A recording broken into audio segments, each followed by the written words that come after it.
One of the EVPs has left AEW. Cody Rhodes wasn't a pillar, however, he was a contributing architect. The man has inserted himself into several angles on AEW, some good and some bad, all with minimal progress. The man has popped up from time to time in AEW to make sure he has some sort of pull there and wants to prove that he has what it takes to put in high quality matches. While that may be debatable, the fact still remains that Cody Rhodes gets a reaction out of people. I know the usual train of thought is to strike while the iron is hot, but right now, I want to approach this with several reasons why he should avoid all types of media right now. How can we miss you if you never leave? It's weird. Cody seems to pop up every 2 to 3 weeks to either speak or try to give the wrestling rub to a young star in hopes of maybe helping their career out. It's really debatable as far as if this has done anything for the company, since it's very sporadic and doesn't really gain credibility. It's almost as if Tony Khan gives Cody 25 minutes to put on his variety show, not known as the Go Big Show. Personally, I believe he is more credible worker than some on the show, but I think he could only push people so far since he's more inclined to display his bitter burial services. Nevertheless, his flaky appearances really don't contribute anything since he isn't consistent. While this could be both helpful and counteractive, Anthony Ogogo anyone? This is another way for him to stay somewhat relevant. The problem is his commitment, or lack thereof, is floating on the fence of cockiness. Brashness, the son of a legend and a brother with a long-winded and glorious career. Their credibility is written. Cody came in with the Randy Orton track and even had a stable with legacy. Tag titles and stories were given to him from nepotism. Not saying he isn't good in the ring, but a wizard he is not. As much as a credible worker that he is, we shouldn't make him out to be the next Bret Hart. His ideas are egotistical with his own intentions on the forefront. We already have that going on with Stephanie and Shane, however their interest at one point was for the company they work for, before this year's Royal Rumble of course.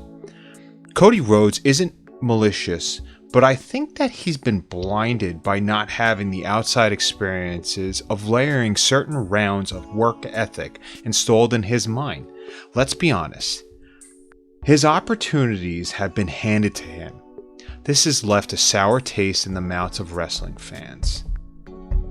Maniacal. The story with Vince McMahon and Terry Funk is an odd one.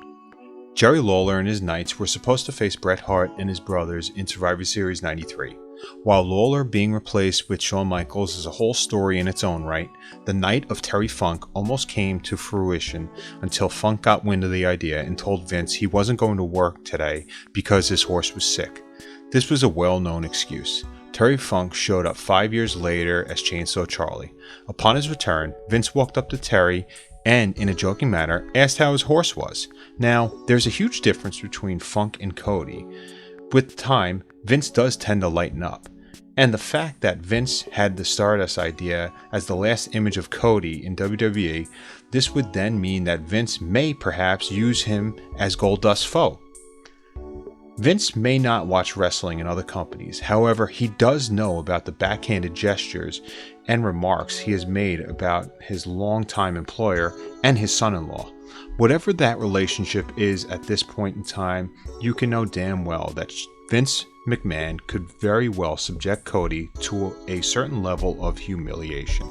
Lawful bliss. No relation to the waste of time known as Alexa, but Cody's worst half is the main reason why he should be off TV. Her last appearance on AEW was after Cody's last appearance in a feud that would only be described as merciless.